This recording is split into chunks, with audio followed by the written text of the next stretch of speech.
ഈ പാതിരാത്രി കടന്നു വന്ന എന്റെ പ്രിയപ്പെട്ട ഉമ്മപെങ്ങന്മാരോട്, എന്റെ പ്രിയപ്പെട്ട വാപ്പയോട് നീ ഹത്തബോധണ്ട, നീ ഇഷ്ടബോധണ്ട, ഒരു 10 സൂറത്തെങ്കിലും അറിയുമോ? ഇന്നിവിടെ നിന്ന് എഴുന്നേറ്റ് പാതിരാത്രി പുതൂർ പള്ളികളുടെ പള്ളിക്കാറ്റിൽ കിടക്കുന്ന മാതാപിതാക്കളുടെ കബറിന്റെ ചാരത്ത് ചെന്ന് നിന്നിട്ട് തെറ്റാതെ ഒരു യാസീനോദാൻ, കാണാതെ ഒരു യാസീനോദാൻ നിനക്കറിയോ? നാളെയും ഇതുപോലെ നീയും പോയി കിടക്കേണ്ടവനാ. നിന്റെ മക്കളെയെങ്കിലും നീ എന്ന് പഠിപ്പിക്കണേ. ഇവിടുത്തെ മദ്രസയിൽ പഠിക്കാ മക്കളില്ല, നിങ്ങൾക്കെല്ലാം ഭൗതിക വിദ്യാഭ്യാസം മതിയല്ലോ, ഖുർആൻ പഠിപ്പിക്കാൻ സമയമില്ലല്ലോ.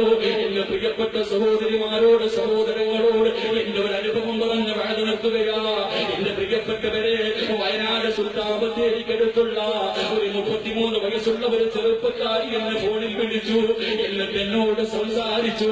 അവിടെ നിന്ന് പറയുന്നു, ഉസ്താദേ 11 വയസ്സുള്ള രബീസ എന്നൊരു പൊന്നുമോൾ എനിക്കുണ്ട്. ഉസ്താദിനെ വല്ലാത്ത ഇഷ്ടമാണ്. എവിടെ വേദന വന്നാലും ഉസ്താദിന്റെ വേദ കേൾക്കാൻ വരുന്നവളാ.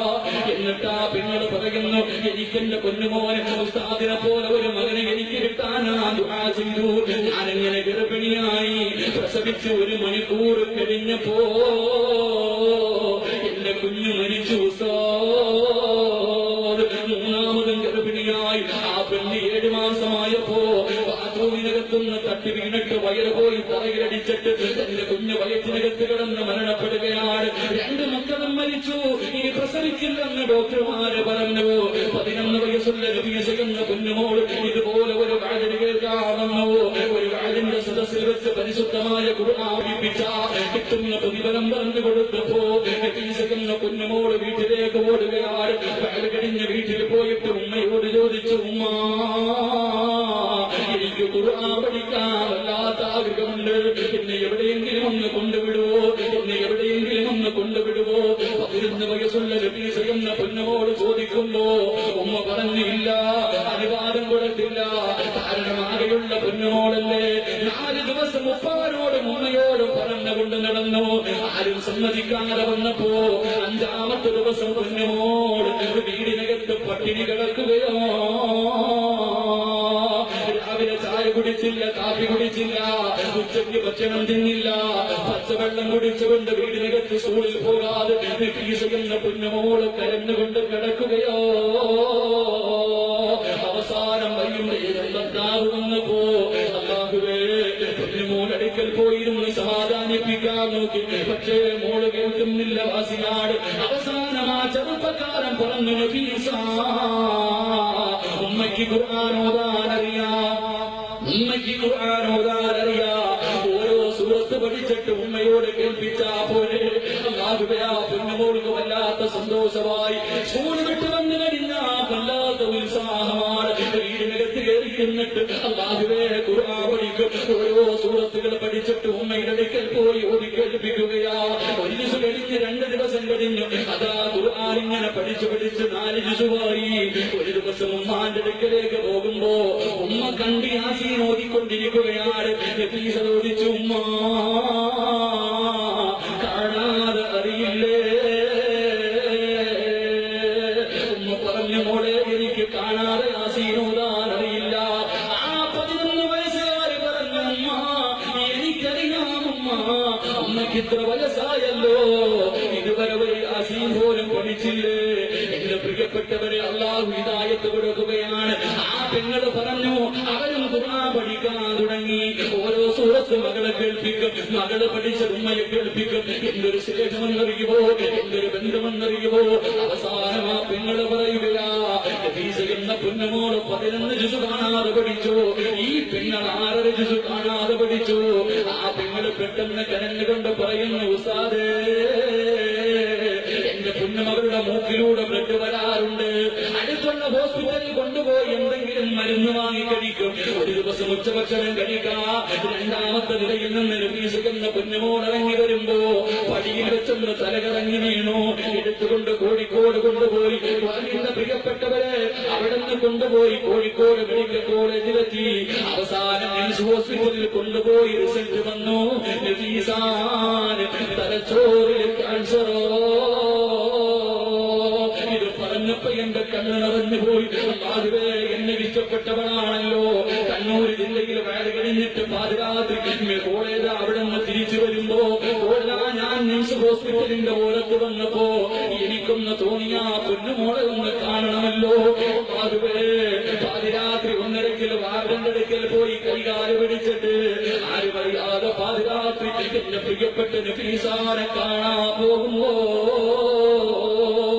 രണ്ട് കൈയിലിങ്ങനെ കട്ടിലിൽ കെട്ടിവച്ചിരിക്കുകയാ. രണ്ട് കൈയിലിങ്ങനെ കട്ടിലിന്റെ സൈഡിൽ കെട്ടിവച്ചിരിക്കുകയാണ്. അവിടെ നിന്നവരോട് ചോദിച്ചു, എന്ത് ഉസ്താദേ, തലച്ചോറിനകത്ത് വേദന എടുക്കുമ്പോ നഫീസ മുടി പിടിച്ച് വലിച്ച് പറിക്കുകയോ. എന്റെ പൊന്നുമോൾക്ക് വേദന സഹിക്കാതെ വരുമ്പോ മുടി ഇങ്ങനെ വലിച്ച് പറിക്കുകയാ. അതിനാണ് കൈകെട്ടിക്കിട്ടിരിക്കുന്നത്. സഹിക്കാൻ കഴിഞ്ഞില്ല, സഹിക്കാൻ കഴിഞ്ഞില്ല. എനിക്ക് ആ പൊന്നുമോളതൊന്നും നോക്കാൻ കഴിഞ്ഞില്ല. അവിടെ നിന്നിറങ്ങുമ്പോ നഫീസ ചോദിച്ചു, ഉസ്താദേ, എന്നെ കാണാതെ പോവുകയാണോ? എന്നെ കാണാതെ പോവുകയാണോ? എന്റെ പ്രിയപ്പെട്ടവരെ, അവസാനം 11 വയസ്സുള്ള പൊന്നുമോളുടെ ഓരത്ത് തന്നിരുന്നിട്ട് ഓരോ തമാശകൾ കടന്നുകൊണ്ടിരിക്കുമ്പോ ആ പൊന്നുമോള് കരയുകയോ. ഞാൻ എന്റെ മനസ്സിൽ ചിന്തിച്ചു പോയി. തലയ്ക്ക് വേദനയെടുത്തിട്ട് കരയുകയാ, തലയ്ക്ക് വേദനയെടുത്തിട്ട് കരയുകയാ. എന്തേ നഫീസ, തലവേദനിക്കുന്നോ എന്ന് ചോദിച്ചപ്പോ ആ 11 വയസ്സുള്ള ഒരു ചെറിയ പെണ്ണു പറഞ്ഞ വാക്ക് ഞാൻ മരിക്കുവോളം മറക്കൂല.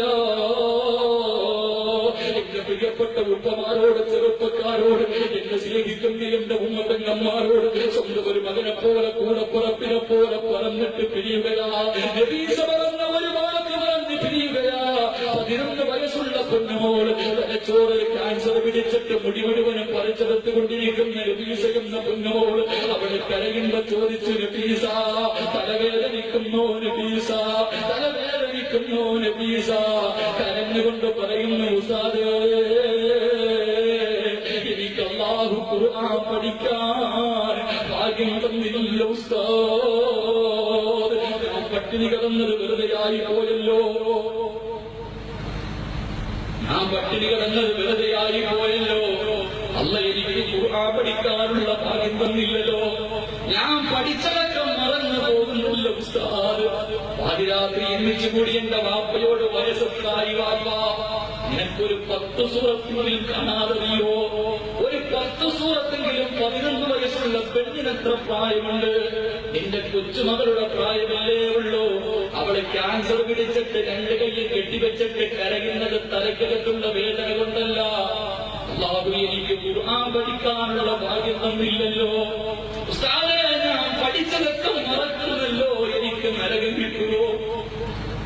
സൂറത്ത് പഠിച്ചവരാ പള്ളിയിലെ ഉസ്താദന്മാർ ഒരുപാട് പഠിപ്പിച്ചില്ലേ? ഓർമ്മയുണ്ടോ വാപ്പാ? ഓർമ്മയുണ്ടോ പെങ്ങളെ? നഫീസ പറയുകയാ, പഠിച്ചതൊക്കെ മറക്കുന്നല്ലോ ഉസ്താദ്. എനിക്ക് നരകം കിട്ടുമോ? എനിക്ക് നരകം കിട്ടുമോ? അതുകൊണ്ട് ഈ ഒരു ചോദ്യം നിങ്ങൾക്ക് മുന്നിൽ ഇടുകയാ. നീയൊന്ന് സ്വന്തമായി ചിന്തിച്ചുകൂടെ? നിനക്കിനിയെങ്കിലും ഒന്ന് നന്നായിക്കൂടെ? ഇനി എന്ന് നന്നാവാനാ?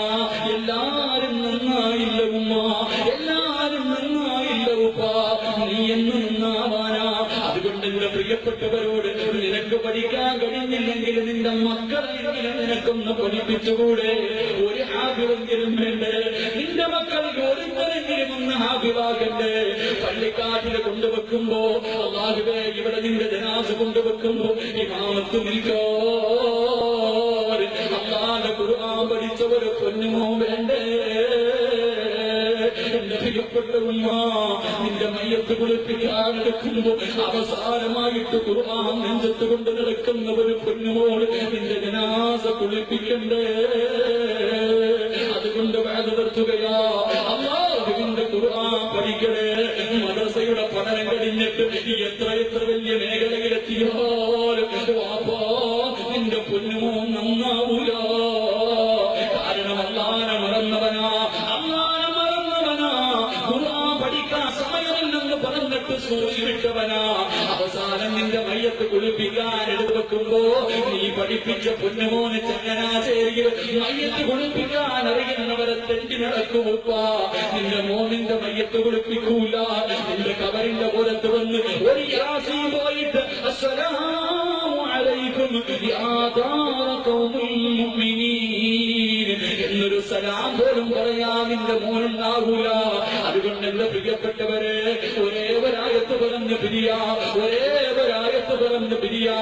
അല്ലാഹുവിന്റെ റസൂൽ പറയുകയാണ്, ആരെങ്കിലും ഈ ആയത്ത് എല്ലാ ദിവസവും ഓതിയോ അവന്റെയും സ്വർഗത്തിന്റെയും ഇടയിൽ മരണമെന്ന ഒരു മറയല്ലാതെ മറ്റൊരു മറയുമില്ലെന്ന്